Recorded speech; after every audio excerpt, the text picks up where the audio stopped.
Let us look at question number 15. In some appropriate units, time and position of a moving particle is given by t is equal to x square plus x, the acceleration of the particle. So we have a relationship between t and x, मतलब displacement और time के बीच का relationship दिया गया है और हमें acceleration निकालनी है. तो हम डिफरेंशिएशन का यूज करेंगे. t is equal to x square plus x, ये दिया गया है हमें. तो dt बाई डी एक्स, इससे हम निकाल सकते हैं dt बाई डी एक्स होगा 2x प्लस 1, और इससे हमें मिलेगा dx by d t is equal to 1/2x plus 1. और हमें पता है v velocity is dx by d t, so हमें वेलोसिटी का रिलेशनशिप मिल गया. बट ये v जो हमें मिला है x के टर्म्स में मिला है. हमें फाइंड करना है एक्सेलरेशन, दैट मीन्स हमें फाइंड करना है dv बाई डी टी, जबकि हम इसे dv by d x find कर सकते हैं. तो हम ऐसा कर सकते हैं कि dv बाई डी टी हमें पता है is dv by d x into d x by d t. So हम dv बाई डी एक्स इस रिलेशनशिप से फाइंड करेंगे, और dx by d t, dx by d t, dt by d x है हमारे पास, dx बाई डी टी भी है, सो हम यहाँ पर रख देंगे. तो v इज 1/2x प्लस 1, सो इससे हमें मिलेगा dv by d x is equal to, इससे हमें मिलेगा, इसको हम 2x प्लस 1 ऐसा भी लिख सकते हैं, 2x plus 1 raise to minus 1. So इसका डिफ्रेंसिएशन होगा -1 2x plus 1 raise to minus 2 into 2. So हम इसको लिख सकते हैं -2 bye 2x plus 1 whole square.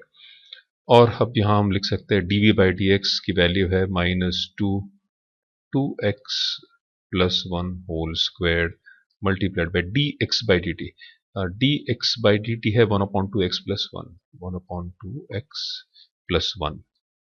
तो इससे हम आंसर होगा is equal to -2 over 2x plus 1 whole raise to 3. और अगर हम ऑप्शंस देखने जाते हैं तो हम इसमें देखते हैं कि -2/2x plus 1 cube, option number 2 है यहाँ पर, ऑप्शन नंबर 2 करेक्ट होगा. Question number 16. To an AC power supply of 220 volts at 50 hertz, a resistor of 20 ohm. So हमें resistor दिया गया है 20 ohms का, capacitor of reactance 5. So capacitance यहाँ पर दिया गया है 25 ohms का. सो हम लिख सकते हैं XC is equal to 25 ohms, और inductor of reactance, reactance XL है 45 ohms. They are connected in series. The corresponding current in the circuit, current I निकालना है, and phase angle between the current and the voltage is respectively. So हमारा net reactance होगा, net reactance X will be equal to XL minus XC. So ये हम find कर सकते हैं 45 minus 20, तो 20 ohms. X मिल गया हमें, और impedance Z is equal to square root of R square plus X square. तो स्क्वायर रूट ऑफ R की वैल्यू 20 है, स्क्वायर है, X की वैल्यू भी 20 है, सो 20 स्क्वायर. सो इसका मतलब Z की वैल्यू आएगी 20 इंटू √2 ohms. और फिर हम करंट की वैल्यू फाइंड कर सकते हैं. Current is equal to voltage upon net Z. Voltage दिया गया 220 वोल्ट्स, पोटेंशियल डिफरेंस 20 है, डिवाइडेड बाय 20 √2. सो यदि हम इसको सॉल्व करेंगे तो हमें मिलेगा 11 बाय √2, और इससे हमें पता चलता है कि I इज 11 बाय √2 को अगर हम सॉल्व करेंगे तो 7.78 ampere, that is almost 7.8 ampere है. और फिर हमें फाइंड करना है phase angle. Phase angle tan phi is equal to net reactance X upon R होता है. तो दोनों 20 है, 20 बाय 20, X की वैल्यू 20 है, R की वैल्यू 20 है, तो 1 होगा. देयरफॉर phi की वैल्यू होगी 45 डिग्री. tan phi 1 है तो phi 45 डिग्री. तो इससे हमें पता चलता है कि option number 2 is the correct option. Question number 17. The sun rotates around its center 1 in 27 days. So time period of sun rotate around its center. तो T sun TS is 27 days. ये है दिया है. What will be the period of revolution if the sun were to expand to twice its present radius without any external? So इसको हम TS1 दे देते. पहले time period है 27 डेज, और तब रेडियस है लेट अस से r। जब रेडियस 2r हो जाता है, it expands to twice its present radius, 2r होता है तो ts2 हमें फाइंड करना होता है। We have been given no external influence, तो इससे इंडिकेशन हमको मिल रहा है कि हमको यूज करना है conservation of angular momentum, because there is no external force or external torque। I1 omega 1 is equal to I2 omega 2 use करके हम TS2 निकाल सकते हैं। तो I1 होगा, I1 की वैल्यू होगी हमें पता है 2/5 mr², और I2 की वैल्यू होगी 2/5 m2r²। Omega 1 is equal to 2 π/t, t is 27 days, और ओमेगा 2 की वैल्यू होगी 2 π/TS2 जो कि हमें फाइंड करना है। इक्वेशन में डालते हैं तो हमें मिलेगा 2/5 mr² into 2 π/27 is equal to 2/5 m2r², मतलब हम लिख सकते हैं this is 4r² into 2 π/TS2।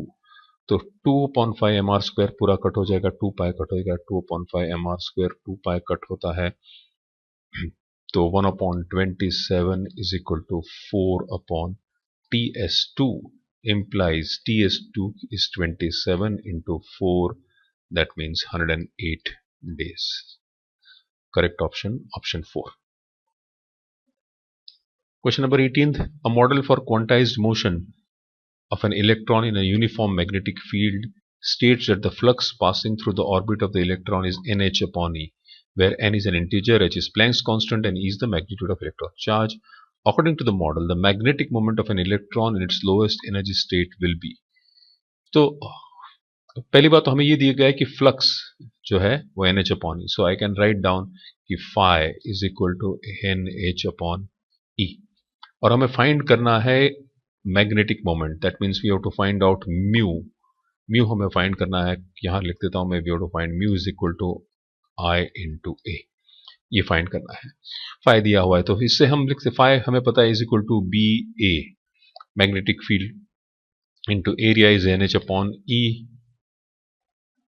इससे हमें ए की वैल्यू मिल सकती है, then implies area A is equal to nh/e into B. इसमें हम इक्वेशन नंबर 1 दे देते हैं।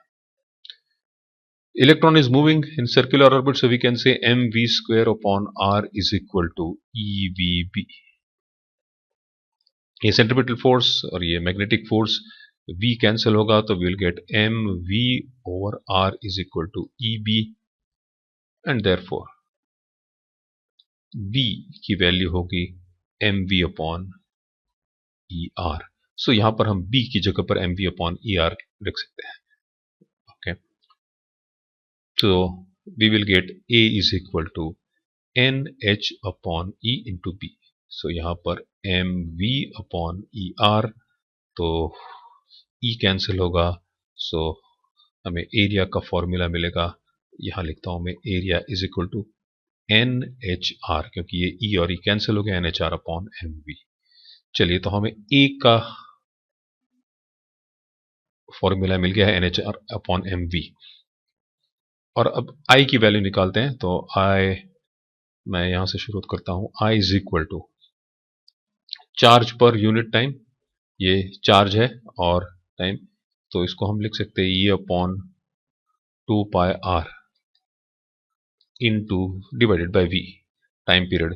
सो E, this is charge and this is time, 2πr/ev। सो ये मिला हमें वैल्यू ऑफ I, और हम ये A और ये I की वैल्यू मल्टीप्लाई करते हैं तो हमें मिलेगा u is equal to I।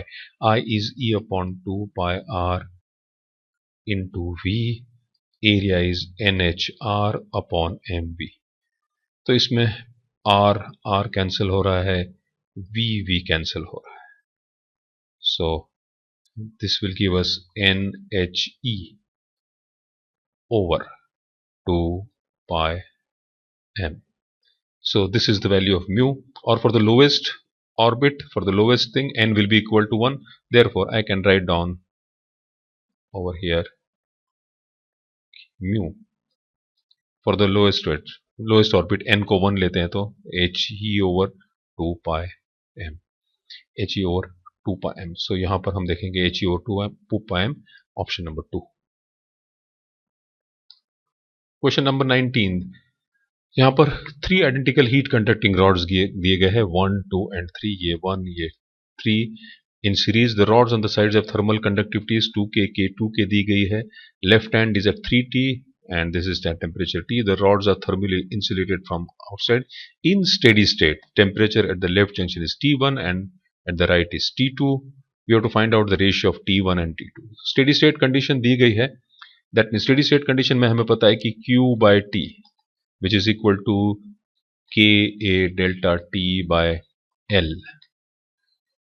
Rate of heat transfer का ये जो है Q by T जो रहता है वो कांस्टेंट रहता है through out the rod Q by T at all cross sections. इसमें किसी भी क्रॉस सेक्शन में देखो दिस विल बी कांस्टेंट. दूसरा हम ये देख रहे हैं कि Q by T तो कांस्टेंट है, लेकिन L जो तीनों रॉड्स का है वो भी सेम है. So I can write into L upon A is equal to K delta T. So L upon A तीनों के लिए सेम है. सो ये पूरा टर्म जो है it will have same value at all the cross sections. That means K delta T will be same at all cross sections. So ये तीनों रॉड जो है, तीनों रॉड्स के लिए the value of K delta T will be same. That means पहले rod के लिए हम देखते हैं तो K delta T की वैल्यू होगी 2K into delta T. Delta T first rod के लिए होगा 3T माइनस T1.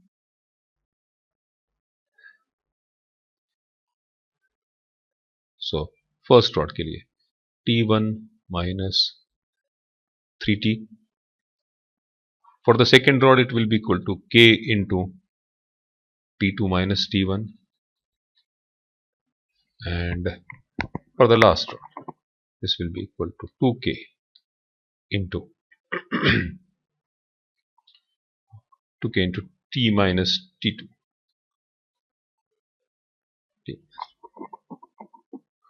हम इसको रिवर्स भी ले सकते हैं बिकॉज ये इनिशियल टेम्परेचर ज़्यादा है, टेम्परेचर कम हो रहा है. सो मुझे रिवर्स लेना चाहिए. तो let me redo this part because as we go down the rod temperature कम होते जा रहा है. So I'll write it like this, 2K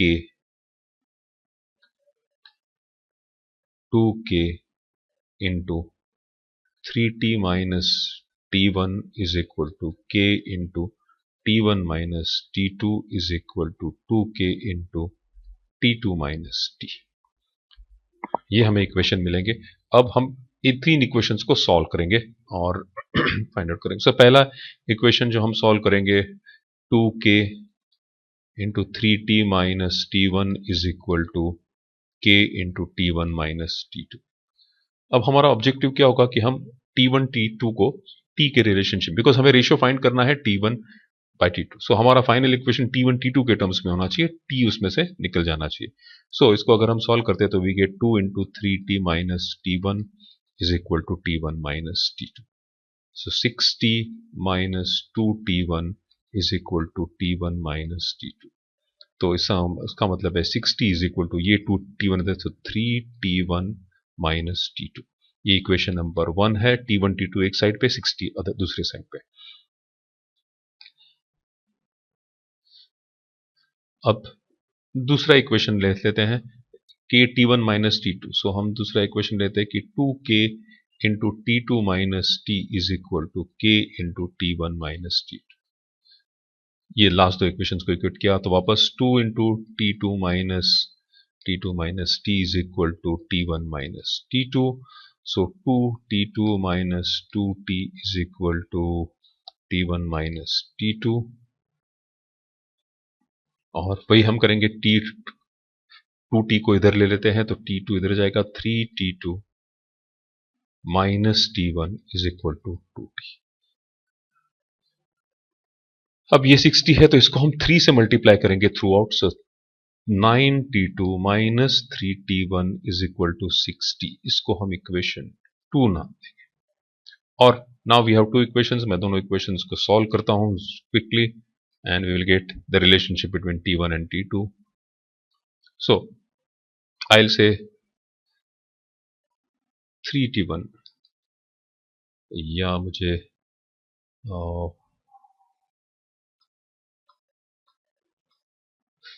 first equation लिखना है यहाँ पर, तो मैं लिखूंगा यहाँ पर T2 की जगह -T2 और +3T1 इज इक्वल टू 60। ये मैंने इक्वेशन 1 लिख दिया है।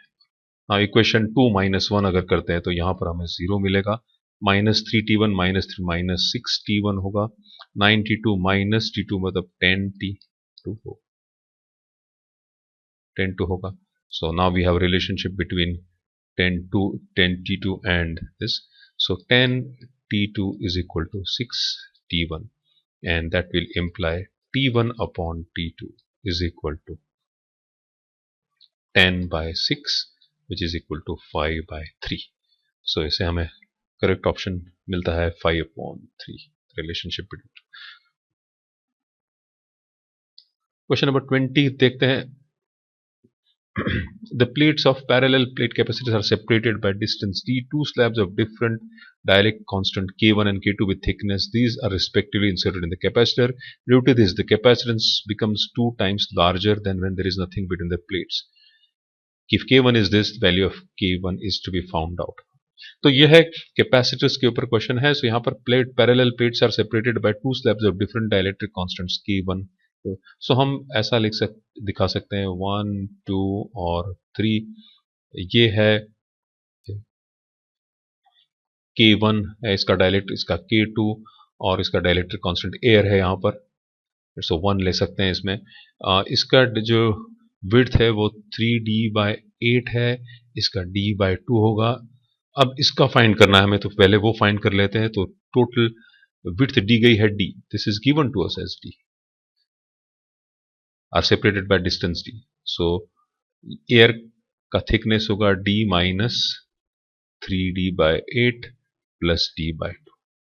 और अगर हम ये सॉल्व करते हैं, अब मैं टाइम बचाने के लिए ये डायरेक्टली आंसर दे दूंगा आपको कि ये डिस्टेंस होगा D/8।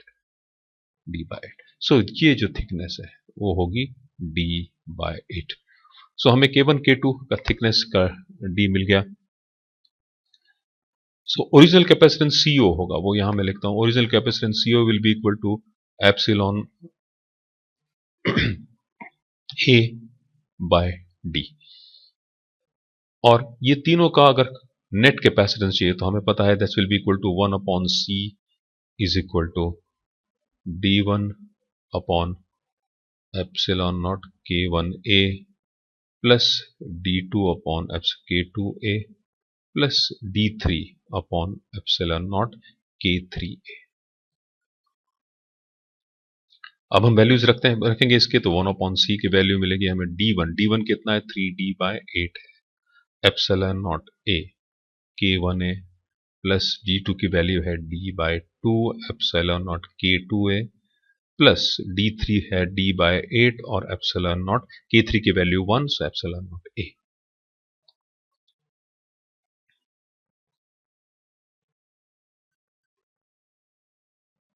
तो so we will get 1/C is equal to D upon epsilon not A। हम कॉमन निकाल सकते हैं, तो हमें यहां मिलेगा D अपॉन 3/8 K1 प्लस यहां पर मिलेगा हमें 1/2 K2 और यहां पर मिलेगा 1/8 और D upon epsilon 8. So we can write down 1/C is equal to 1/C naught into this particular term 3/8 K1. This is 3 plus 1/2 K2 plus 1/8.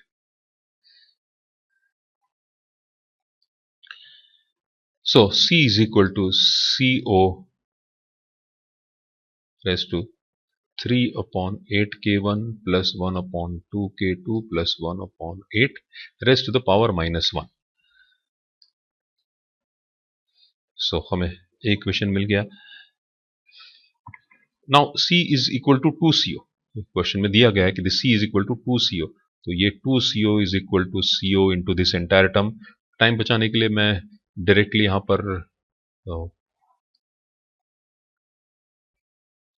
रख देता हूं कि दिस इज 2CO, तो this will be equal to 2 is equal to this entire term 3/8 K1 plus 1 upon 2 k2 plus 1 upon 8 raised to minus 1.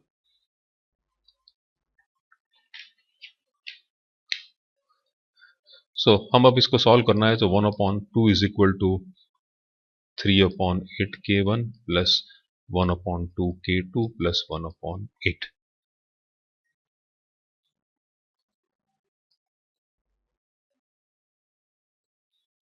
हम 2 common निकाल सकते हैं denominator में से, तो 1 upon 3 upon 4 k1 plus 1 upon k2 plus 1 upon 4.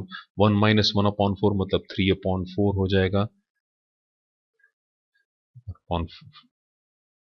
3 upon 4 हो जाएगा equal to 3 upon 4 k1 plus 1 upon k2.